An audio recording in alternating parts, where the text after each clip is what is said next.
এক গরিব কুমোর মেলা থেকে কুড়িয়ে পাওয়া মাটি দিয়ে একটা ছোট পুতুল বানিয়েছিল, কিন্তু সে জানত না এই পুতুলই তার ভাগ্য বদলে দেবে।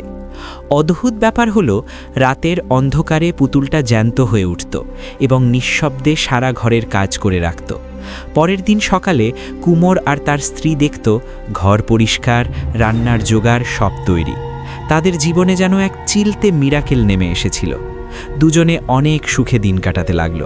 কিন্তু একদিন কুমোরের স্ত্রীর মনে ভীষণ লোভ জাগল।